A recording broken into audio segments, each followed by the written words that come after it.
Good morning from New York, or anytime you may be around the world watching this live webcast. This is a structural heart disease case, aortic valve replacement via transcatheter methods today.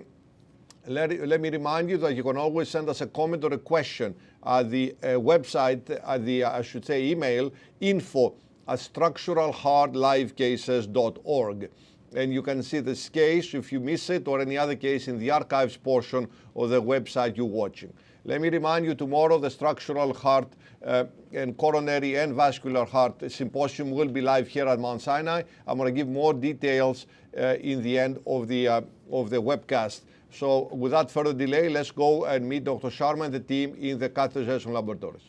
All right, good morning, and everybody should be, we are sorry for a little delay to our audience, but we have our case number 11 on the structural heart webcast, and clearly with a team, so we can take up everyone on the picture with Dr. Alan Stewart on my right side, Dr. Jason Kovacic in the back, and Dr. Keeney will be joining along with fellow Assad. On the echo, we have Dr. Chowdhury, and anesthesia, Dr. Khan, and rest of my cath lab staff here. So since we are delayed, we just accelerate a little process. We'll have more time of discussion later part. And this patient, if we can get to our slides, these are our supporters. Next. It's a, as you can see here, 79-year-old female with classical exertional dyspnea and fatigue, has a severe AS, good medication, high gradient, and we actually ask Dr. Chowdhury to just show from the echo point of view. So we can see here on the we have a pediatric transesophageal probe, and we can see on the short axis there's limited excursion of the aortic valve leaflets with turbulence on the forward flow and a touch of AI. And then we move on to the long axis. We can see that the leaflet opening is restricted, and there is a trivial aortic regurgitation. So you're using pediatric probe because the patient's under moderate sedation, is that right? That's right. It's more comfortable for the patient, although the image quality is not as optimal, but yes. But at the same time, many of these cases that we are doing with the transthoracic echo also. I mean, clearly in the questionable case where there is some septal hypertrophy and some valve issues, maybe you want to get more precise, but otherwise transthoracic echoes with the echocardiographer wearing the special lead glove. Otherwise, we'll develop issues for the constant radiation that we have done cases with the transthoracic guidance also. Okay, then continue. Next slide. And then around this is a short axis transgastric view in the stomach, and we can see that the LV is moderately impaired. And then if we look at the mitral valve here, there's mild mitral regurgitation. Perfect. Okay, with that note, let's go back to our patient with a mild pulmonary hypertension, non-obstructive CAD with severe AS and mild AI, and we know that patient has a known non-ischemic cardiomyopathy and has a AICD placed in 2010. EF is around 30 to 35%, as just mentioned. Next. Then of course we'll go to individual of our CT angiography, but vessel size are good, more than 0.6 centimeter, and STS risk is 3.08 with the Euroscore mortality of 6.7. Patient had a heart team discussion. Dr. Alan Stewart, our surgeon, saw the patient also and labeled as a high risk because patient has a breast CA, radiation, has a mastectomy, and of course with the cardiomyopathy. Therefore our plan is today with Evolut-R CoreValve 29 millimeter under conscious sedation and with a percutaneous femoral access, which JK, Dr. Kovacic will just guide us through. Good. Next slide, please. So the echo we've seen. Yeah. Next slide. Next. So just to take you through the CT measurement, the assessment for the case, here we are at the annular plane. You can see the minimum and the maximum diameter is about 26.9, 22.1, giving us a mean of 24.5. There's just one spot of calcification up at about 1:32 o'clock in the annulus there you can see, so not much calcium, and we can comfortably post-dilate this with a 24 millimeter balloon if we need to. Perimeter is 77 millimeters, and the annular angle is about 51 degrees, so it's a little bit, just tending a little bit horizontal, but not badly. Next slide, please. Here you can see the SOV measurements. Sinus of Valsalva is about 31, so fairly generous. The STJ height is 20 millimeters, again generous. ascending aorta 29 millimeters across. The coronary ostia height, you can see the left main is very high, 18 millimeters. We only get worried if it's 12 millimeters and below. So we've got no concern today about coronary ostial occlusion. Next slide. You can see here the access in 3D. A little bit tortuous on the left side, but not a lot of calcification. Next slide. Here you can see again the vessels in cross section, about 8 millimeters in the common iliacs. Next slide. So these are the measurements for our case today. Comfortably a 29 millimeter Evolut valve by all measurements. Next. The summary of the case I think we've been through already. High risk. Just go to the angios now and I'll take you through what we've done so far. Yeah, before we go on to the angio, let's ask Alan. Now these cases now has become routine, right, Alan? From your practice point of view also, if somebody comes even for surgical valve replacement, you feel like intermediate to high risk, preferring TAVR procedure? I do, in a woman like this where she's already been through breast cancer, she's been through radiation, she's got a cardiomyopathy with a low EF. Sure, we could do it either way. We could do a TAVR, we could do an open case, but she's at a higher risk for a wound infection because of the radiation and the mastectomy. She's at a higher risk for a protracted recovery because of the low EF. And I think on balance, we've shown safety, we've shown efficacy of TAVR in intermediate risk patients, and I think she is someone who subjectively will do better from a quality of life metric than opening her chest. Okay, very good.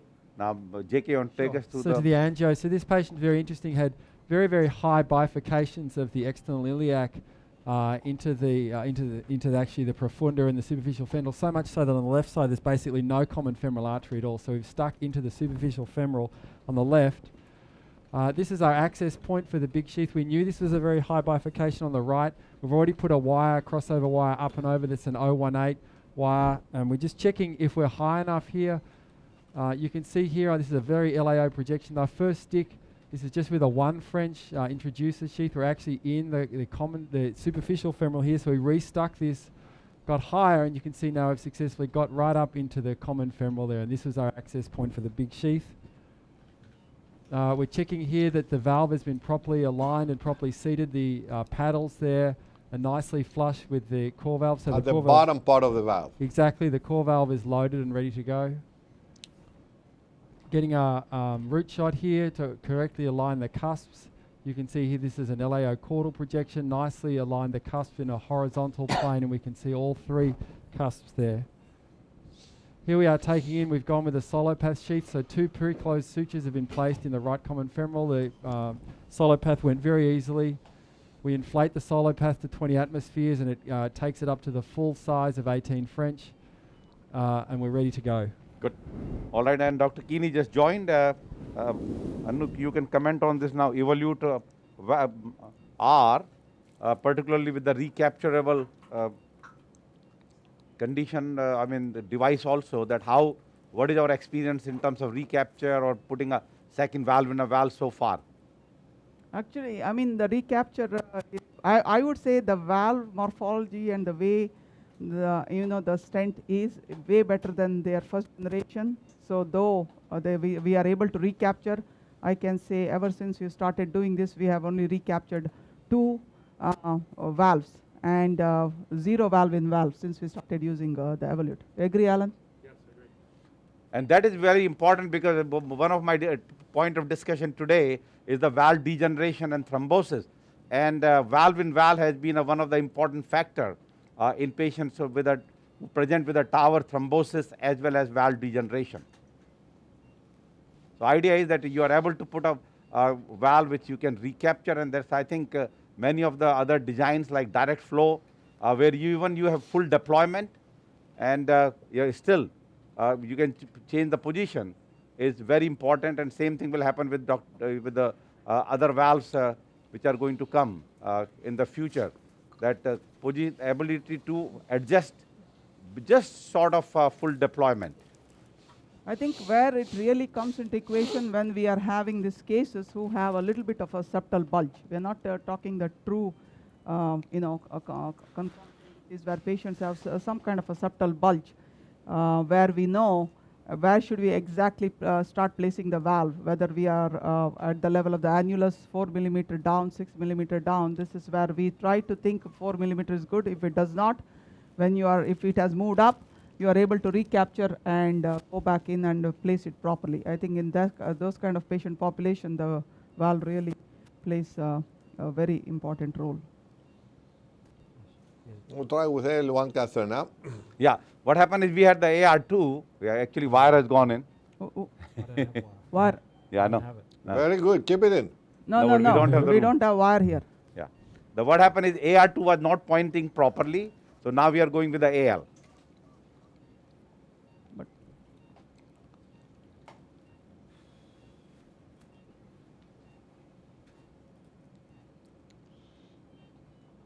Yeah. Yeah. See?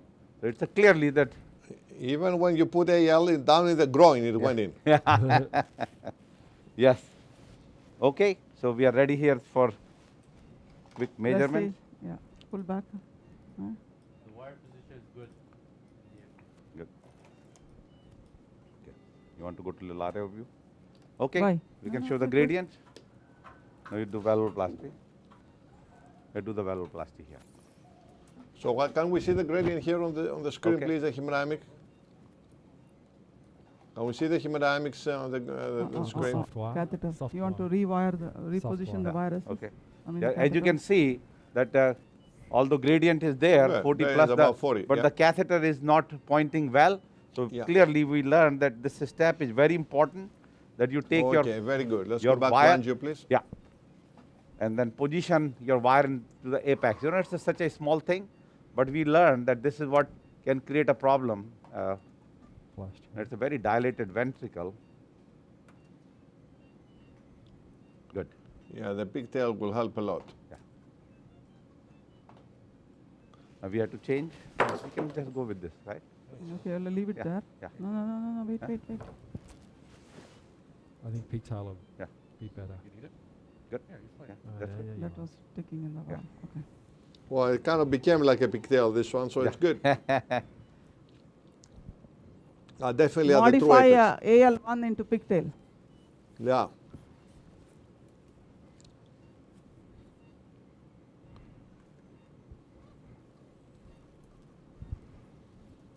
You see how eccentric the entry to the LV is. That's exactly where the initial wire You will crossed. say this side, that Uh, side.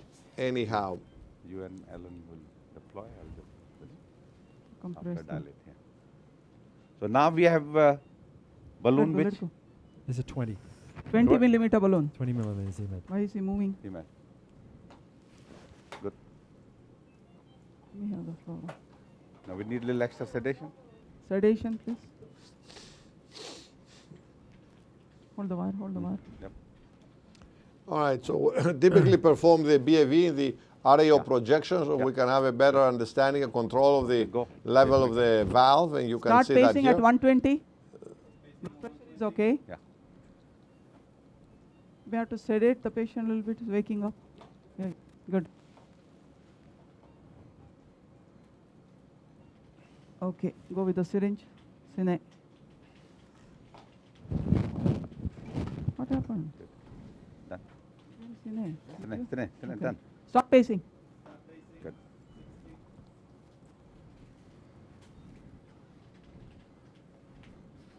Okay, bring the Okay. valve in. Patient is hemodynamically okay. While they are Yes. Can they see the echo all the time there? Yeah, so why don't we show the echo on one side? Yes. PIP. Very good. So we have Okay, the good. Here the long We axis don't of need the to- aorta now, and we're going to see how the valve don't is need going to to cross and position across the aortic valve in the echo at the top left and in the angio live in the right side. And the angio is going to transform now to the LAO caudal, or mainly caudal, I would say, projection as identified by the aortogram before the procedure. So Okay. the valve crossed very nicely. When I pull back and then unentangle the pigtail yeah. that we use, Just and watch then the advance it back anesthetic, into just watch the IR. right Hand. coronary sinus. If we can, is always a little competition of real estate there. That's it. Yeah, it's right It's there. okay. And Yep. I think we're You need to make the ring a perfect nice. line, so you need to Okay. come a little bit Yeah, more it's- caudal or it's- something. It's really caudal already. Yep. Don't go too caudal. We won't be able to see. You won't be able to see anything. Maybe a little Okay. bit less LAO then. Cine. Okay, looks good. Keep going. Keep releasing. Okay. Who has the pacer? Good. Not yet. Not yet. Okay. Yeah. Anchor, anchor, anchor. Yeah. Start pacing. 120. Yeah. Okay, T probe up. Inject. Yeah, we can take a T probe up. Yeah. Okay. I think Yeah, it's you flowing. can see that we're about 3 millimeters from the left side and about Okay. Stop pacing. 6 Come back. millimeters on the Come back right a little. side, but it's supposed to Inject readjust again. when we free up the valve. I think it's I a think little it's looking low. good. but We are let's see. releasing. Okay. Yep.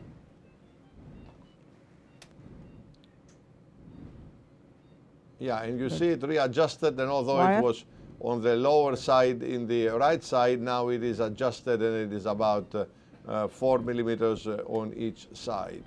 It always realigns right after you release it.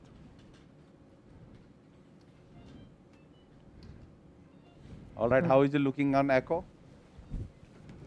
Echo looks great. Show Oh, we're us gonna get a short axis. short axis now. Go to the regular LO view. I don't think we see any AI. Yeah, we don't see hardly any AI, just a tickle of AI. Yeah, just minimal around the wire. I think we're good. Yeah. Let's try to put a pigtail and get the hemodynamic result. Do a aortogram first or no? Touch a bit on this Usually we side. don't. If they Okay. looks good, we Okay. can get a If gradient. looks good, the gradient. Yeah. You have- Dr. Chaudhary, you don't need a post, right? Looks okay. Looks good, yeah. no, you're inside. Yeah. Just minimal AI stuff. I have this.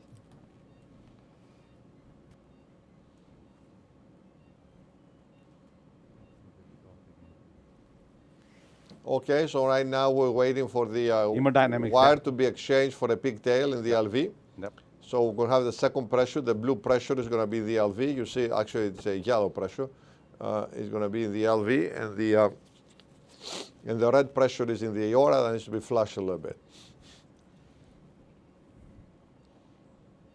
You flush this. Okay, and after proper flushing, you see that there is no gradient in systolic. The diastolic pressure is about 65. Yep, that's The the record before. EDP is about 20. So it's a very successful procedure from hemodynamic point of view. We saw the echo, no AI. Let's go back to the angio, please, so we can see the final aortogram. Right there. RAL? Yeah. RAL? No, this is good.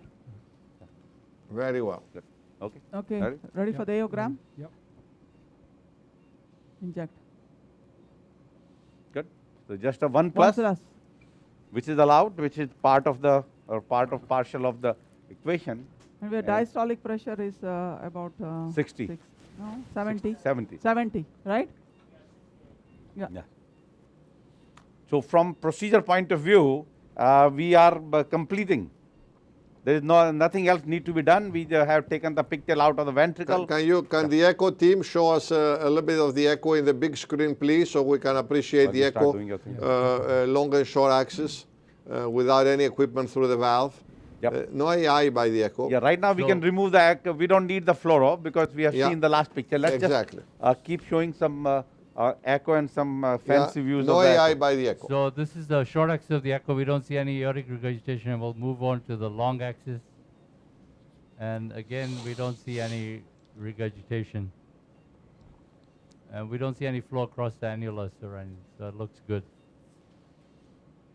I mean, it just tells you that how simple these procedures have become, and with the advances in technology, getting to the 14 French, and if not for the pacemaker, many of these patients will be discharged within 36 to 48 hours, and so. So now come back to our slides presentation. So one of the topic I always try to give the latest data on what is going on at present in this field. Next slide. And of course, we have used our Evolut-R system, which is we have shown the practical as well as theoretical that how recapturable if required. Next. And so basically the next the point I'm going to talk about is, next slide, that is the TAVR valve thrombosis, valve degeneration, and reduced leaflet motion, because in last 1 year, we accumulated lots and lots of data about, while in the randomized trial, we had data up to 5 years now of the core, of the partner trial, as well as in the core valve, data up to 3 to 4+ years, that there is no valve degeneration. But clearly, those are the selected cases. But what about in the general setting, in the overall widespread use of the device, where we are? Next. Now, one is, we know, one thing which we need to be sure, that there is always a degeneration of the bioprosthetic valve. And this is actually the data from Mount Sinai, published in JAMA 2 years ago, in terms of comparing the bioprosthetic versus mechanical aortic valve replacement in patients with 50 to 69 years of age. Next. And you basically see that at 15 years, about 45%, whether which group you are, have a survival.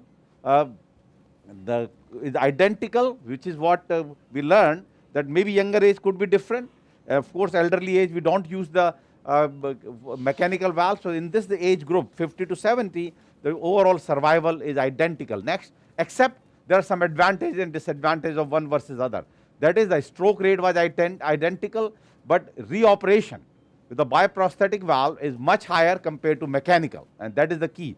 So, and of course, the valve degeneration and some of the patients who have died may be part of it. So clearly, we learned that in 15 years, about 40 to 50% of patients, even with the surgical bioprosthetic valve, will have a death or reoperation. And of course, the major bleeding is much higher with the mechanical. So therefore, next, so conclusion was that on the 15-year follow-up, basically you have to trade off.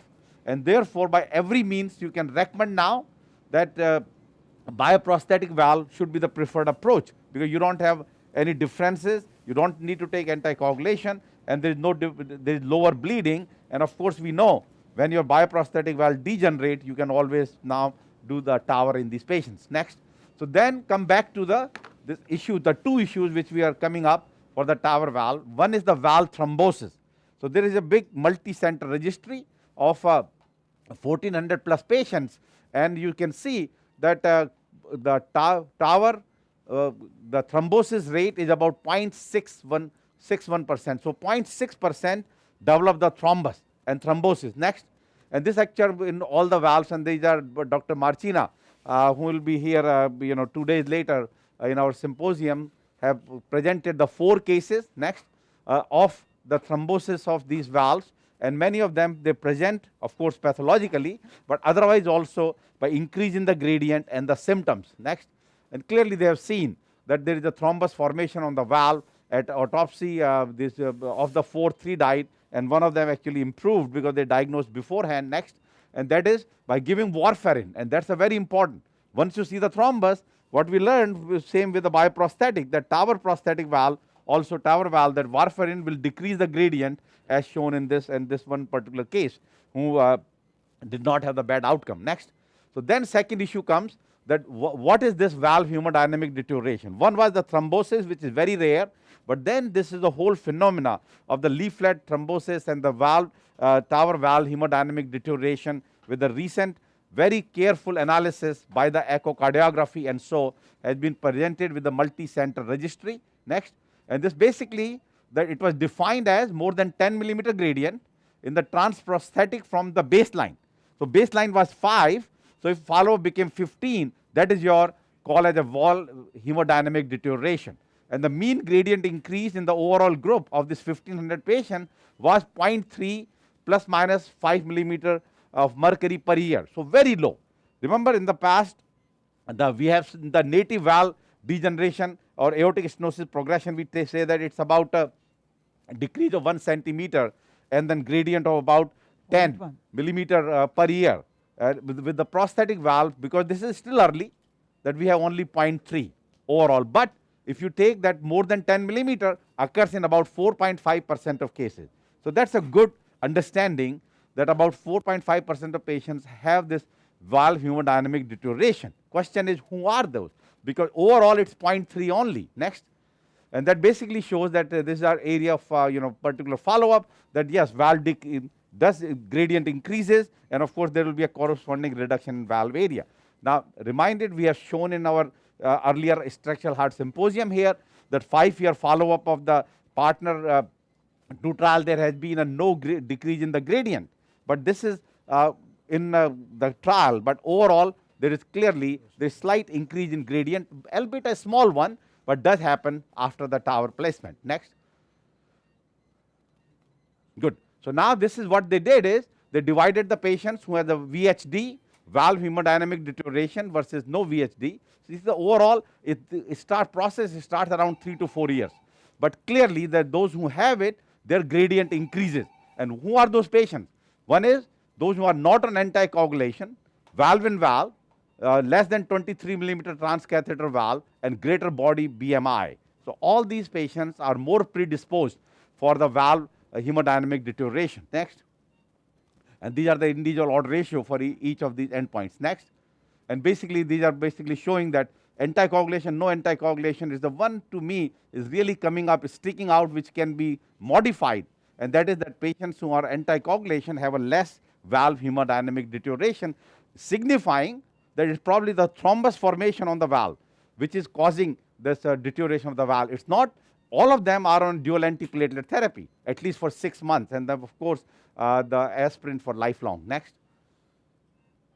So therefore they concluded that there was a mild but significant increase in the transvalvular gradient over time after TAVR, the lack of anticoagulation therapy, valve in valve, greater BMI, and use of 23 millimeter valve associated with higher VHD post TAVR. And of course this need to be subsequently studied, and particularly with the anti-thrombotic therapy post TAVR. And this, as you know, at present there are few trials ongoing. One of them is Galileo, which is comparing rivaroxaban in these patients who are non-AFib TAVR, they're randomizing them to aspirin plus rivaroxaban versus continue your dual antiplatelet therapy, and really will give us idea that where we are in this field. Next. And what really came up is very important is by Raj Makkar, the possible subclinical leaflet thrombosis in a bioprosthetic aortic valve, which really raised a lot of flags with the FDA also late last year. Next. And basically what they show that on the top white is your regular 2D, and of course the color is the 4D volume rendered CT. And what basically showed that if you have a reduced leaflet motion, it will look like the shadow during both systole and diastole. So like in the portico area and so on and so forth. In this study, there was no reduced valve leaflet motion in the core valve group, but was all present in the portico sapien as well as in the surgical Carpentier Edwards. So basically that 4D CT was very specific to diagnose this reduced leaflet motion. You say, okay, what does it matter? Next. And I was basically sure that once you have reduced leaflet motion, which is on the right side compared to normal leaflet motion, that event occurs in the reduced leaflet motion group, and that is predominantly the stroke. You can see there in 3 out of 17 or 2 out of 22 in various trials, very high incidence of reduced leaflet motion associated with the stroke. Other event rate was not that different. Next. Now therefore is a 0.87 versus 17.6 with a reduced leaflet motion versus normal leaflet motion. Next. And what also is very important, they found that patients who are on anticoagulation, 0 of the 13 had a reduced leaflet motion compared to no anticoagulation was 30%. This, not only that, further observation was, next slide, and that is that if your change to the anticoagulation, your reduced leaflet motion from 21 patients, in 11 improved, compared to if you did not change it to anticoagulation, only 1 patient improved on the DAPT. So the 90% continue to be persistent leaflet motion compared to decrease in half if you change them to anti-thrombotic therapy. So clearly, I think the anti-thrombotic therapy is taking a center stage of the TAVR procedure, particularly in the reduction of this gradient, this thrombus, and the leaflet issues. Next. So this is basically the reduced aortic valve leaflet motion was shown in patients with bioprosthetic aortic valve. The condition resolved with therapeutic anticoagulation. The effect of this finding on clinical outcomes, including stroke, needs further investigation. Next. And this led to the FDA notification about the bioprosthetic aortic valve reduced leaflet motion. Next. And they basically made it is that perspective, knowing that this is a new phenomena, we don't know the long-term effect of it, so they are very clear in the FDA perspective, that FDA believes that bioprosthetic aortic valve remains reasonably safe and effective when used according to their approved indication. This view is supported by favorable benefit and risk profile observed in SCVR devices in 30 years they have been in the market. And in TAVR cases, in the 8 years they have been in use. Implantation of these devices reduces symptoms, improves quality of life, and prolongs life for tens of thousands of patients each year. For patients who have a bioprosthetic aortic valve, additional diagnostic imaging using 3D or 4D CT or TE may be considered when clinically indicated. If reduced leaflet motion is found, treatment options should be discussed with the team of heart physician responsible for the patient care. So basically they're saying that yes, you don't have to do routinely, but clearly that if you have some change in gradient, I think doing a 3D 4D CT will be important, and if you see a reduced leaflet motion, probably think about giving anticoagulation if there is no contraindication. Next, and this is put in the summary, so therefore they actually endorsed that you continue to do the TAVR valve, but we are going to monitor it, and this is what has been happening, that in the newer trials of the low risk trial, both of the SAPIEN as well as for the CoreValve, Evolut-R, they actually have mandated the sub-study of the CT. So the patient will be followed and try to see prospectively what is the incidence of this bioprosthetic reduced leaflet motion in the randomized patients. Next, to sum it up now, observational studies using 4D CT and TE have shown reduced leaflet motion and thickening, likely representing early valve thrombosis. Patients with reduced leaflet motion develop transaortic gradient and is associated with higher stroke and TIA rates. This phenomena is important, especially once TAVR being used in young and low risk cases, and CT follow-up is a part of the low risk TAVR randomized clinical trials now. Next, and this issue of TAVR leaflet thrombosis and reduced mobility is likely mediated by subclinical thrombus on the leaflet, and process can be reversed by long-term therapeutic anticoagulation, but not by DAPT only, and we have seen those data. Again, there is nothing prospective, they're all observational, but randomized clinical trials are being done to evaluate role of oral anticoagulation in TAVR patients, and usually they are using the NOAC and not the warfarin, because where we have the most data on the observation. With that note, and actually just coming back to the questions, and then we'll ask JK to give us the final on the angiograph, the closure. That this is the incidence of TAVR valve thrombosis in multi-center registry is less than 1, 1 to 2, 2 to 5, and more than 5. Second question, the following statements are true about the TAVR valve degeneration, except that it is usually asymptomatic, it is associated with reduced leaflet motion on TE or CT, it is a benign condition and is not associated with any MACE, it is associated with increase in transprosthetic gradient. And third question, is the following statement correctly describe the phenomena of TAVR valve thrombosis and reduced leaflet motion? It is a common occurrence post-TAVR. Patients are usually symptomatic. T is better than volume rendered 4D CT. In diagnosis, it occurs less in patients on long-term therapeutic anticoagulation. Next. So question is, we learned in the registry, the TAVR valve thrombosis was 0.61. Next, the answer is A. Next question, the TAVR valve degeneration. Next, and in this case, clearly that it's a benign condition, is not associated with any MACE, is wrong. Last question answer. Third one is that describe this phenomena that it occurs less in patients on long-term therapeutic anticoagulation. So with that note, JK, Dr. Kovacic Sure. can just tell us about the closure issues. Sure. Please show the cine angios, please. Yeah. That's it. So this is our last, where we left off. So the first step that we've done here in closure is we've pulled back the 18 French sheath into the right common iliac. We've put in a long sheath into the left femoral, and we've advanced that up into the mid common iliac on the left. We're doing a DSA just to check the aortic bifurcation, no problems, and you can see this is looking good. We then actually advance our sheath from the left side up and over. We've crossed over now. We now have that sheath in the top of the the right common iliac. We've further pulled back the 18 French sheath just an inch or so above where our access point is, and we're checking that we've got no problems in that going through that mid-iliac artery, and obviously no problems there. The next thing we've done is we've removed the 18 French sheath. I've deployed the 2 perclosed sutures, and now we're taking another angio with the sheath out. At this point, you can see there is a little 50%, 40% stenosis where the sheath entered into the vessel.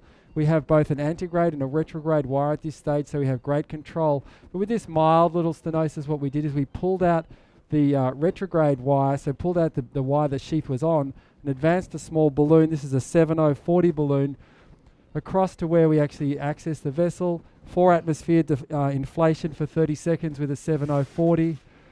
You can see here we've now dealt with that little mild stenosis, looking good. We're injecting around the balloon here, so that's not a very good shot. Here's our final completion shot. You can see here great hemostasis, the waste is gone, that little stenosis is gone, and the case is finished. Great. Jason, can you go back to the final view of the valve? We have an interesting question coming from Japan asking us, how do we select the valve implantation projection? Because they saw very nicely, we place a wire in the LAO and Yes. then went to RAO to make sure the wire is in the apex. We advanced a pigtail, perhaps yes or no. They all understood all that. But there's a little confusion, how come we changed to an LAO projection? And the questioning is, does this have to do with the coronary ostia and all that? Right. The answer is, it doesn't have anything to do with the coronary ostia. Yeah. It has to do with the alignment of the valve with the annulus. Can you talk a little Yeah. bit more how we Absolutely. selected this view, the 620 in this patient to Yeah. begin with, and then we refined it and became, I think, 25, 29. Yep. Sure. So this is obviously, as we're getting set up for the case, we've taken this view to actually align the annular plane. So you can see the basal points of the 3 cusps of the valve apparatus are all in a line. So we actually have the pigtail in the non-coronary cusp here, but you can see there's a straight horizontal line across those 3, and they're symmetric in their alignment. So this is 6 LAO caudal 20. Then what we do is we actually start in that position. I'll just get you to where we actually deployed the valve. We start in that position, but yeah, back. You had your Yeah. no. This is where I actually decided to deploy. And you actually see we're more LAO, we're LAO 20 and we're caudal 32. What we're aligning on here is that circular ring, which is just there right at the bottom of the core valve, about a centimetre up from the very bottom of the core valve, close to where the pigtail is. We've actually just squared off on that ring, almost squared off on that ring.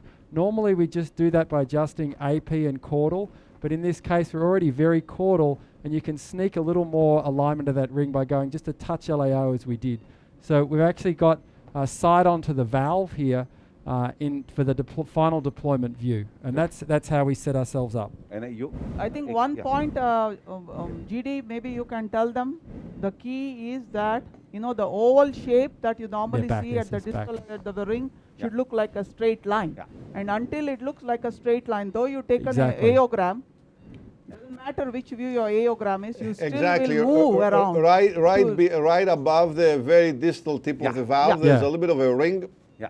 That If you're ring not Yeah. aligned, should not with be the- oval. With not aligned well with your projection with the ring, this means you may have a lot of parallax error in Yeah. where you think the valve is and where it really is. And the definition of how we select this view is exactly this one. Yeah. We have to Exactly. select it so it's aligned with the annulus, so we have eliminate as much as possible the parallax error in thinking where the valve is going to end and where it will actually end. This has nothing to do with coronary ostia with any other structure. We're only focused on the annulus of the valve to make sure the prosthetic valve is aligned as well as possible with our projection. They have to understand what we are seeing right now here And is show a the 2D, final, you the know, final, it's the 2D. final valve, please, so they can appreciate that the valve landed 100% aligned.